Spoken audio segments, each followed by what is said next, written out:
आज हमारे बीच में है आरजे प्रियल। आपने जिस व्यक्ति को कॉल किया है वो फिलहाल व्यस्त है। आरजे बन जाओ, बहुत पैसा है। स्ट्रगल है, बहुत सारे रिजेक्शंस, बहुत सारे लोग कहते हैं कि मतलब तेरा आधा काम तो तेरी आवाज से ही बन जाता होगा ना, मतलब आधी मोहनी तो वही हो जाती है तेरी। अब तो जैसे ऑडियो पॉडकास्ट बहुत आ रहे हैं, ऑडियो सीरीज बहुत आ रहे हैं। आपने भी शायद काम किया पॉकेट एफएम में। तुम लोग मेरी मामा को क्यों परेशान कर रहे हो? अगर दोबारा मेरी मामा को हाथ लगाया तो मुझसे बुरा कोई नहीं होगा। हेलो रे आप बोल। पूरे टाइम हम अच्छे से बात नहीं कर सकते। Wow RJ, oh my God, मैंने तो आपको सुना है। आरजे कैसे बनते हैं? आरजे कैसे बनते हैं? लाइफ में कंट्रोल होना बहुत जरूरी है। तो इंसान फिर डिप्रेशन में जाता है क्योंकि वो अपने मन की कर रहा है और फिर वो पछताता है।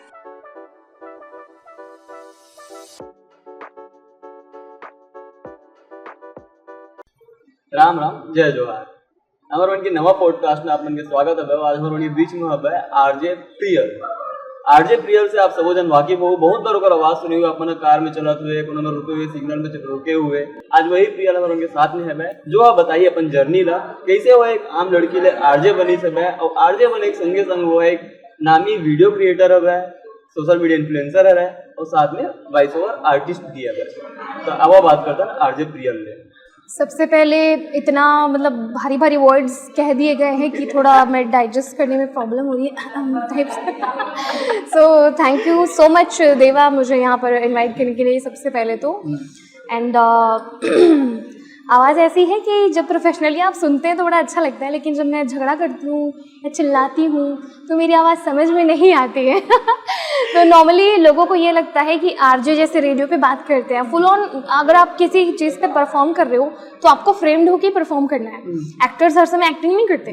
सो एक आरजे एक वॉइस एक्टर भी बन जाता है भविष्य में। हमारा फ्यूचर ब्राइट होता जाता है, तो उस समय हमको आवाज़ में एटीट्यूड थोड़ा लाना पड़ता है। और नॉर्मली जब हम बातें करते हैं वो बिल्कुल नॉर्मल सा साउंड करता है। मैंने ना 2-3 आरजे से ना बात किया, मतलब फोन पे।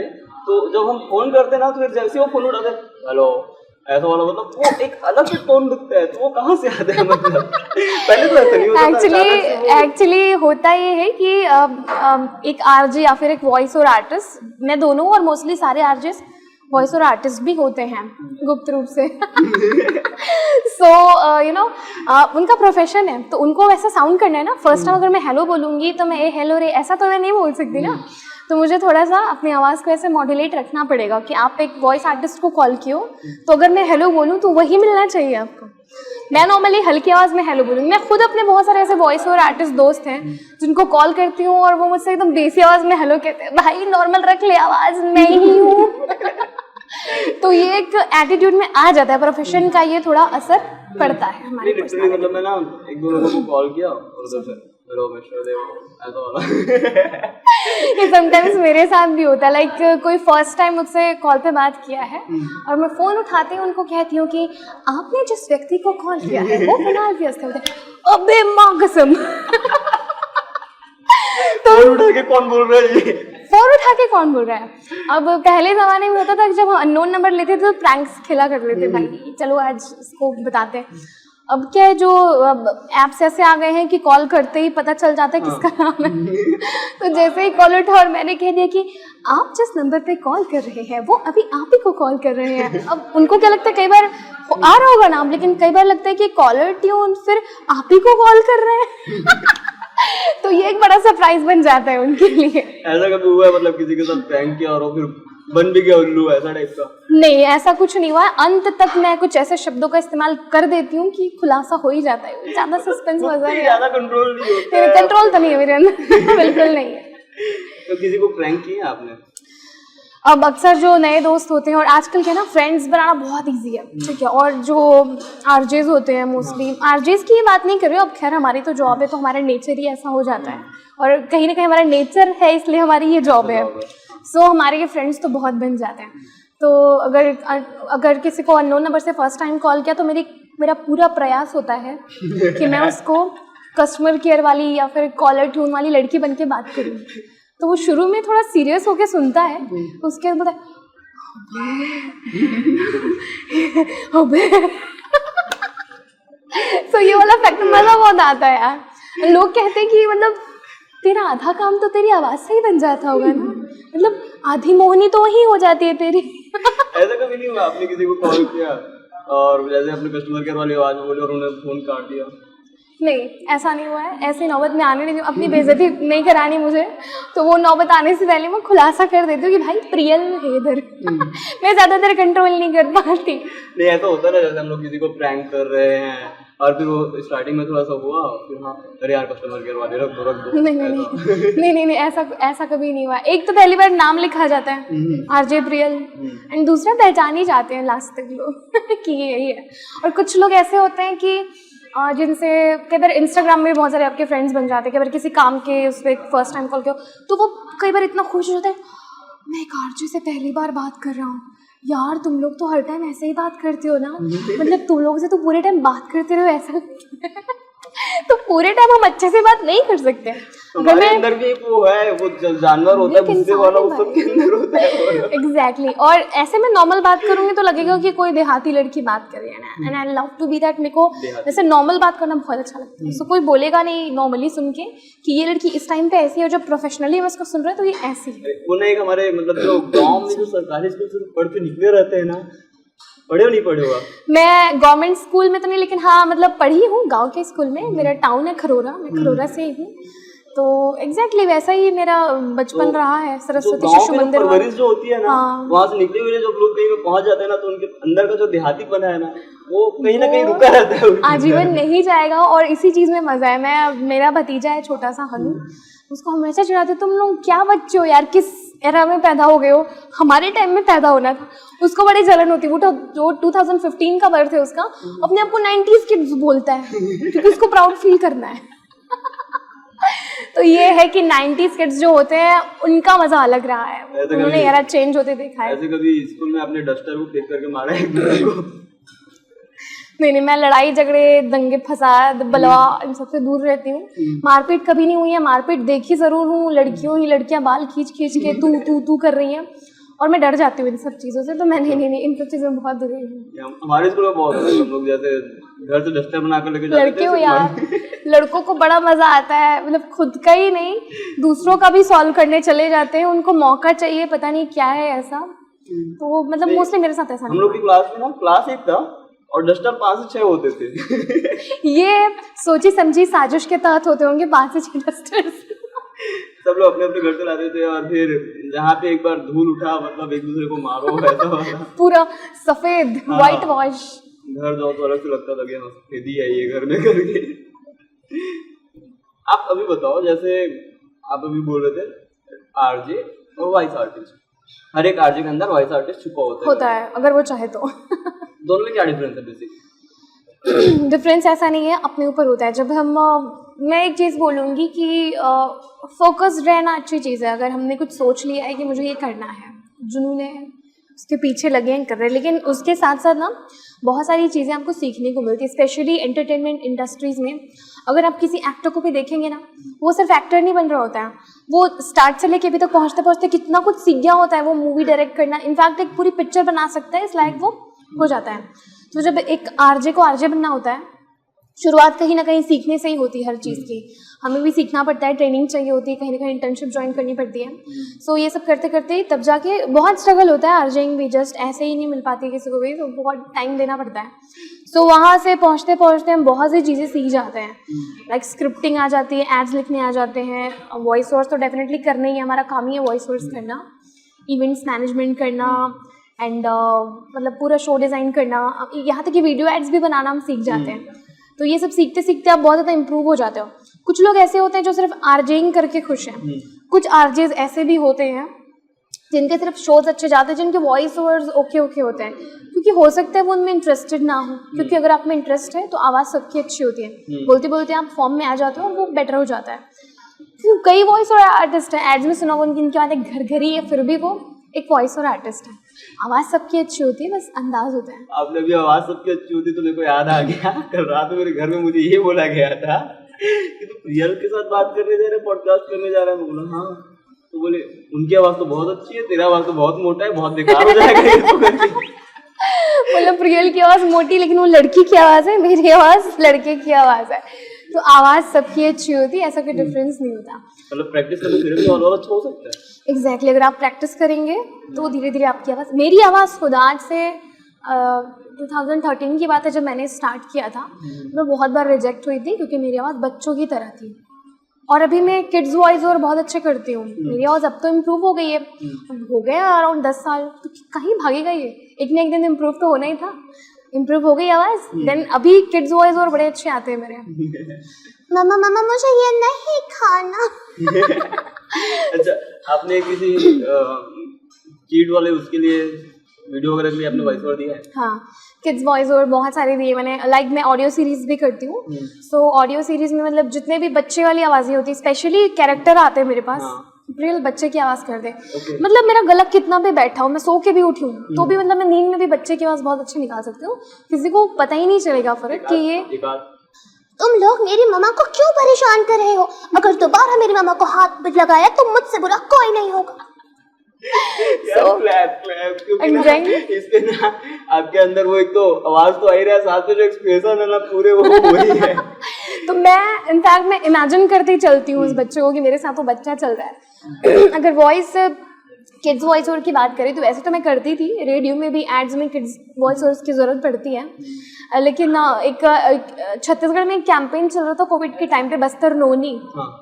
तो वहाँ पर भी एक मैंने वो एक कैरेक्टर थी, बस्तर नोनी बच्ची थी, तो वहाँ पर मेरा बच्चे वाला वॉइस ओवर गया था, किड वॉइस ओवर।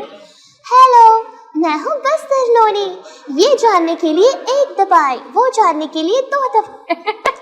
तो ये वाली आवाज में बहुत हद तक ना शिजुका जानते हैं आप? शिजुका एंड डोरेमोन तक भी आवाज जाती है। मैं डोरेमोन की मिमिक्री ये वाली जो आवाज थी ना बहुत हद तक ना डोरेमोन उससे मिलती थी आपकी। हाँ, वो दोनों का कॉम्बो वर्जन है वो, अगर दोनों को मिला के एक आवाज बनाए तो ये बन जाएगा।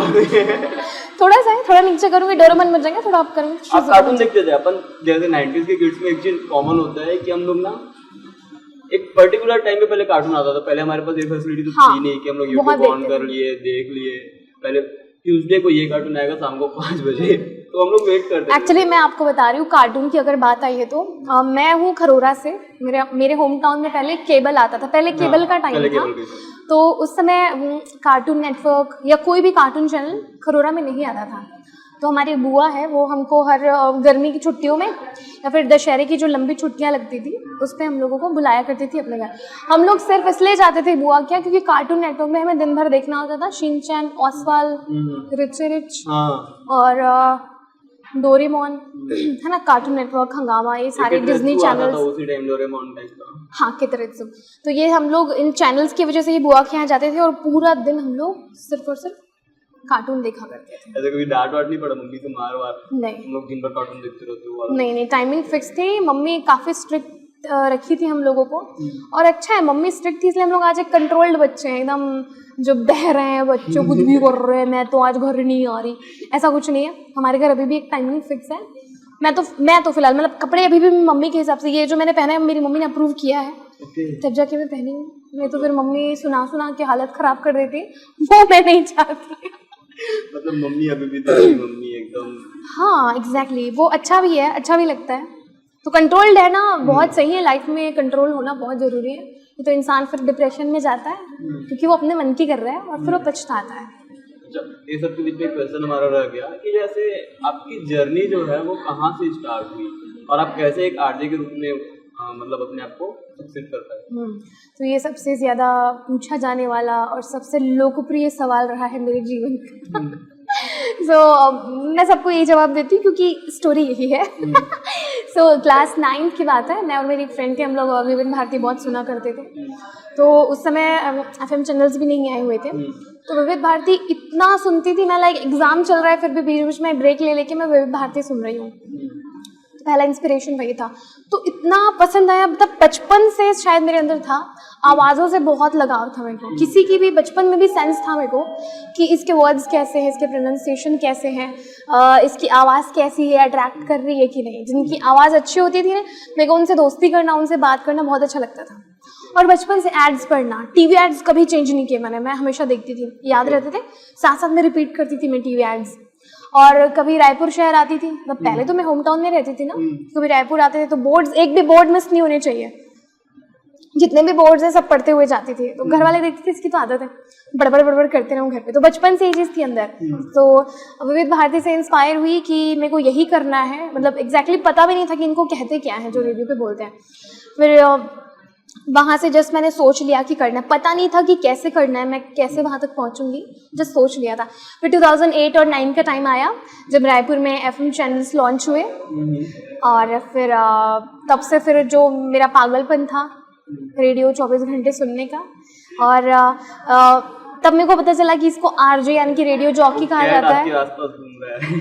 इसको भी स्टोरी जाननी वो ज्यादा इंटरेस्टेड है हमारी स्टोरी से। अभी मैं इसमें इंटरेस्ट दिखाऊंगी तो ये मुझ में इंटरेस्ट नहीं दिखाएगा, भाग जाएगा, दैट इज व्हाई इसको घूमने दीजिए। तो दैट टाइम ऐसा था, तो नाम भी मुझे नहीं पता था। फिर मैं रेडियो सुनती थी, जानबूझ के आरजेस को कॉल करती थी।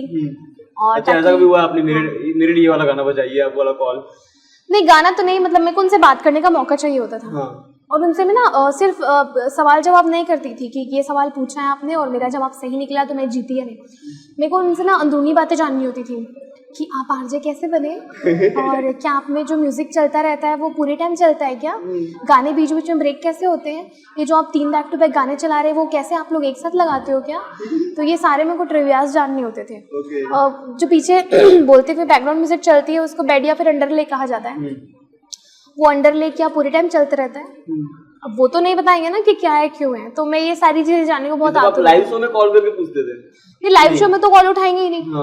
शो बंद होगा। पहले को आप आरजे को कॉल करें इस टाइम पे अपना बीच में एक वाला भी पैटर्न स्टार्ट हुआ था ना, जिससे आप आरजे को कॉल करके अपने मन की बात बोलो वाला। नहीं, बोलते हैं बट उसका एक टाइमिंग होता है। अगर एकदम लाइव बटन पे है उस समय कॉल हम रिसीव नहीं कर सकते, थोड़ा स्टॉप करना पड़ता है। उसके बाद मनमाने बात करो यार, जितना टाइम है कॉल, इसीलिए हमने इनवाइट किया कि आप हमको कॉल कीजिए। सॉरी मेरा गला थोड़ा सा। तो मैं उनसे ऐसे बात किया करती थी, और गिफ्ट लेने के बहाने में खरोरा से रायपुर आती थी गिफ्ट लेने के लिए। मेरे को रेडियो स्टेशन देखने को मिलेगा, मेरे को उनसे मिलने मिलेगा, तो ये था। फिर इंटर्नशिप ज्वाइन की, जब मैं रायपुर शिफ्ट हुई, हम लोग पूरी फैमिली रायपुर शिफ्ट हुए, फिर इंटर्नशिप ज्वाइन की मैंने, और फिर वहाँ से स्टार्ट किया। और उसके बाद भी काफ़ी टाइम लगा, तो स्ट्रगल है, बहुत सारे रिजेक्शंस, बहुत सारे। फिर भी मैंने ना लाइन चेंज नहीं की, करना है तो यही करना है, नहीं तो मैं नहीं करूँगी कुछ। बहुत सारे लोग होते हैं स्टार्ट एज आरजे करते हैं, फिर अपने आप को एज अ म्यूजिक प्रोड्यूसर बना लेते हैं ना, वो तो इम्प्रूवमेंट है। मैंने बोला ना, आरजे बनते बनते आप बहुत सारी चीज़ें सीख जाते हैं। आरजे बनते हैं तो आप म्यूजिक प्रोड्यूस करना सीख जाते हैं, बहुत सी चीज़ें आप सीख जाते हैं। तो वो आपके ऊपर है ना, it's all up to you कि आप कितना आगे बढ़ सकते हैं। तो जैसे आपने सबसे पहले पूछा था कि एक आरजे एक वॉइस आर्टिस्ट में क्या फ़र्क होता है।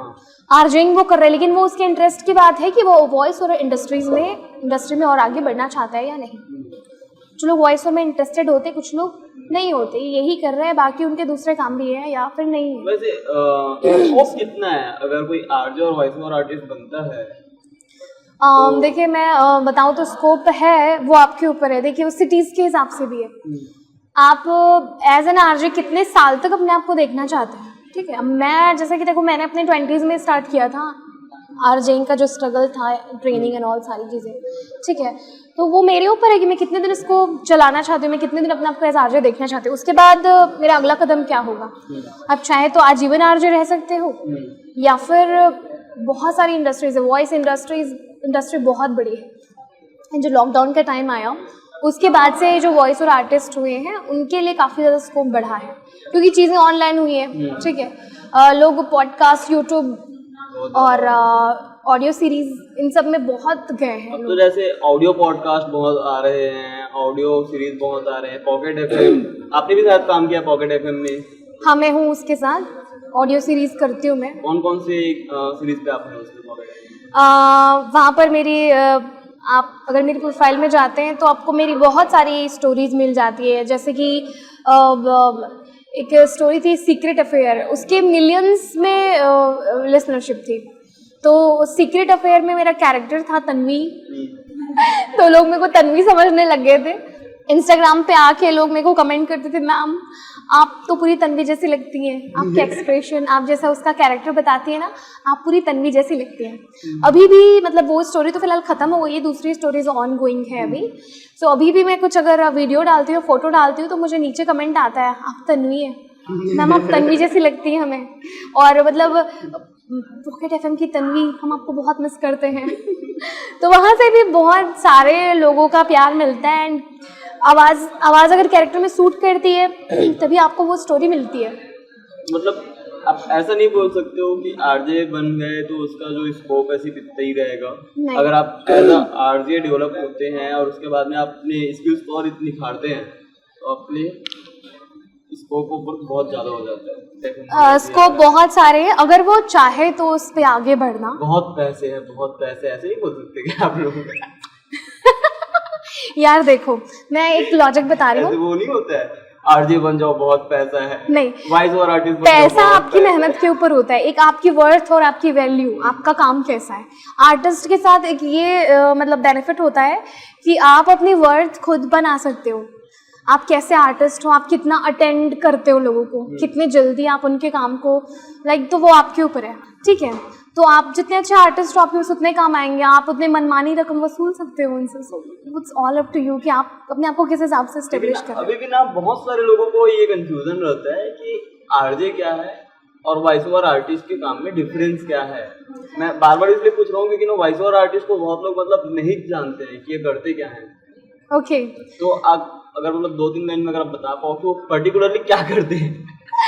देखिए बहुत मतलब ये बहुत अच्छा क्वेश्चन है, क्योंकि अब सबसे पहले आरजे मीन्स रेडियो जॉकी, उसको सारे लोग जानते हैं कि मतलब बड़ा खुश हो जाते हैं लोग, wow RJ, oh my God मैंने तो आपको सुना है। आरजे कैसे बनते हैं, आरजे कैसे बना जाए। तो रेडियो जॉकी को सबको ही जानते हैं, लेकिन जो वॉइस और आर्टिस्ट होता है उनका काम होता है लाइक आप कार्टून्स में आवाज़ें सुनते हैं, एडवर्टीजमेंट में बैकग्राउंड म्यूजिक में बैकग्राउंड में जो आवाज़ें सुनते हैं, तो जो भी ऊपर की आवाज़ आप सुन रहे हैं ना वो एक वॉइस ओवर कहलाता है। मूवीज़ में डबिंग आप सुनते हैं, साउथ मूवीज़ हो गई, हॉलीवुड मूवीज़ हो गई, कार्टून्स हो गए, इनके ऊपर जो वॉइस ओवर्स होते हैं वो डबिंग कहलाती है। उसको हम सिर्फ वॉइस ओवर नहीं कह सकते, डबिंग कहते हैं। तो जो भी आवाज़ का काम है वो वॉइस ओवर का काम कहलाता है।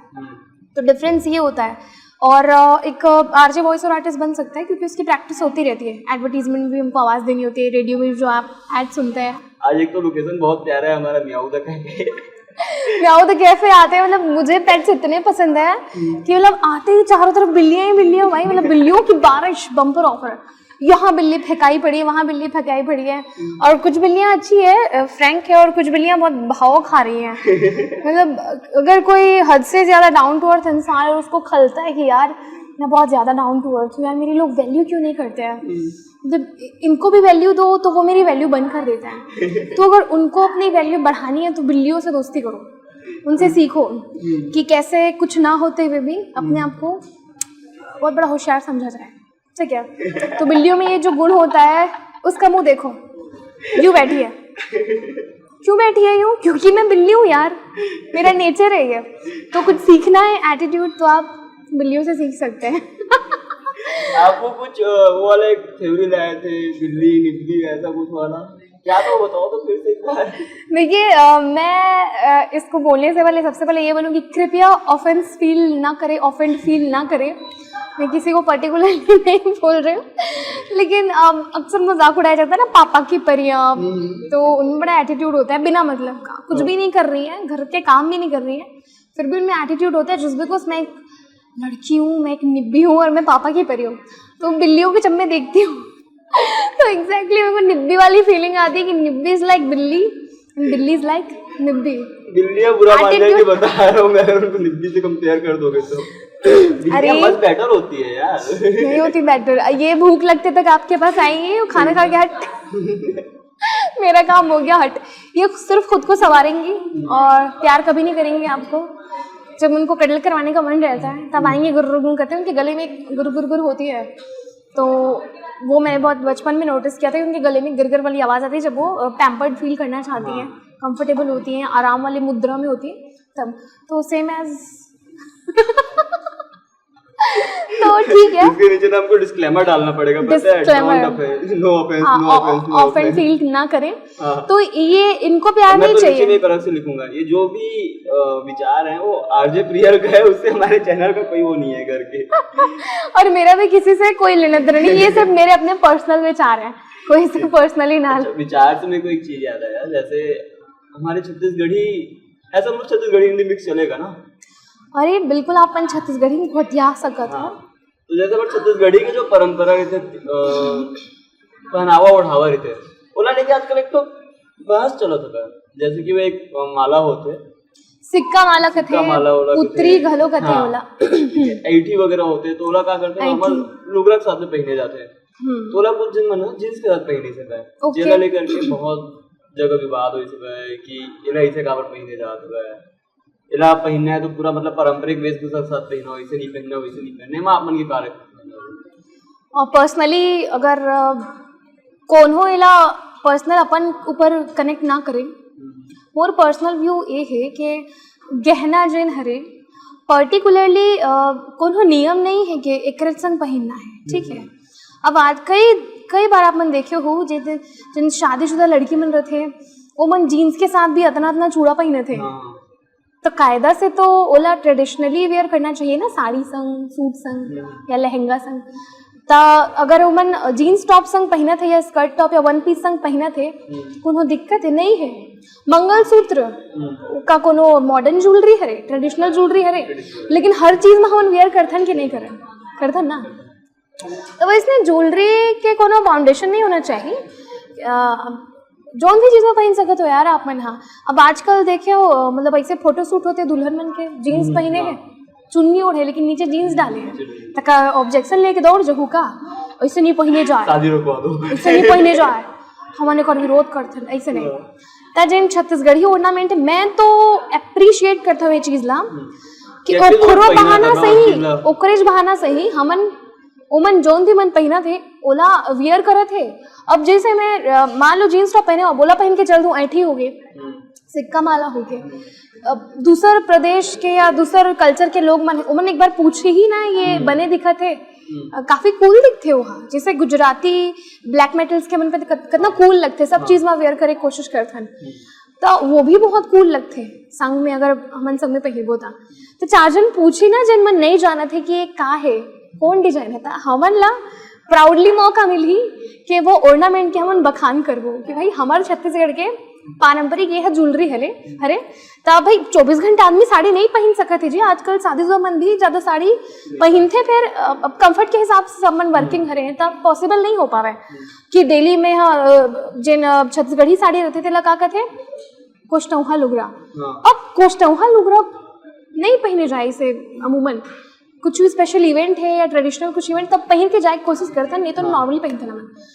तो अगर वैसे नियम ला देखे जाही तो नहीं पहन सकबो हम ज्वेलरी ला, तो मोला बहुत कूल लगते। आज भी मैं एक पब्लिक प्लेस में देखे रहे हूँ कि नॉर्मल साड़ी में दू जन माई लोग मन रही से, मतलब अच्छा 40-45 की उम्र रही हो मन के प्रॉपर साड़ी पहने हैं, नॉर्मल लाइफ स्टाइल के, तो मन मस्त वो जिन कंगन रहते मोटा मोटा जिन कंगन रहते ओला का कहते वो पहने रही ने, और प्रॉपर गला में सूता पहने रही ने।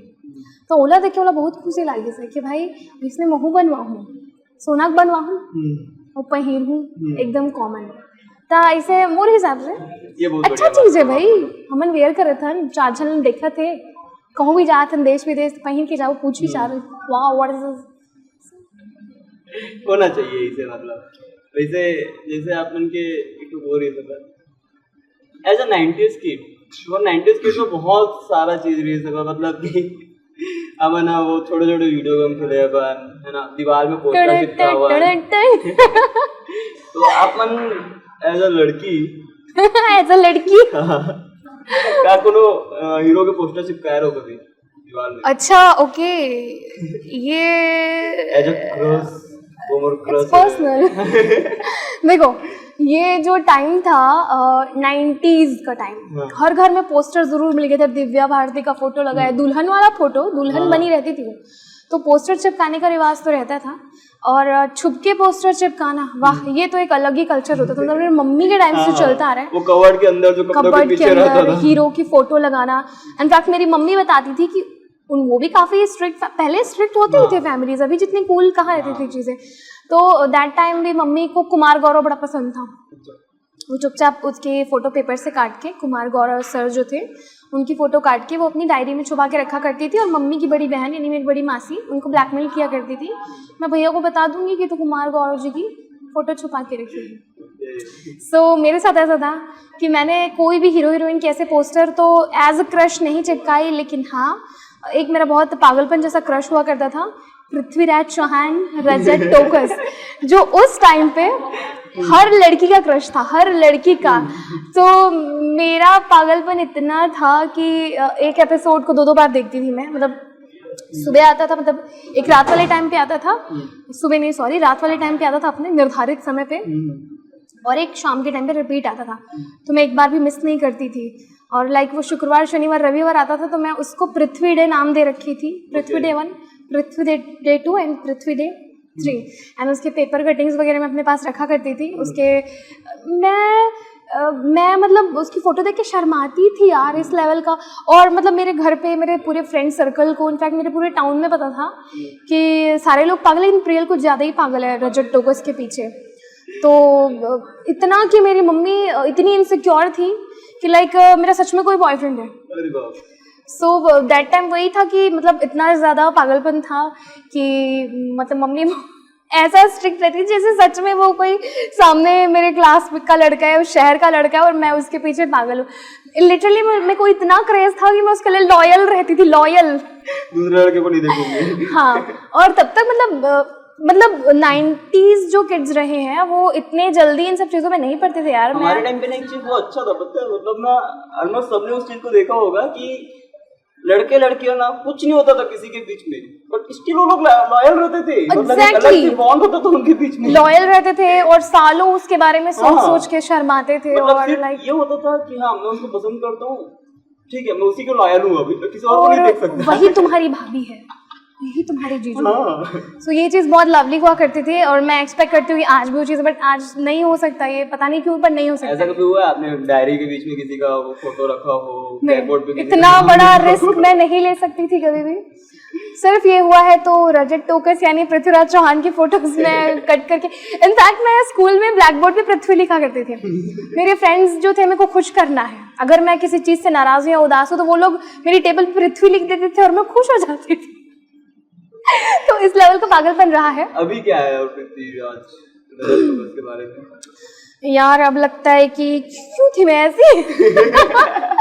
तो रजत टोकस इज लाइक ठीक है, एक्टर है, अगर वो पागलपन अभी तक होता तो बहुत सी चीजें। हाँ बिल्कुल यार, तो अब ये नहीं वो बचपन था। एक तो मेल तो भेजी दिए होते। मैं बहुत कोशिश की थी बट उस समय इतना एडवांस चीज़ें आई भी नहीं थी, इतने सोर्सेज भी नहीं थे, और इनफैक्ट मैं इतनी स्ट्रिक्ट फैमिली से बिलोंग करती, अब तो बहुत काफ़ी सपोर्टिव है फैमिली, लेकिन फालतू चीज़ों को सपोर्ट नहीं करते थे कि भाई लड़की के पाँव बाहर नहीं निकलने चाहिए बिना मतलब क्या।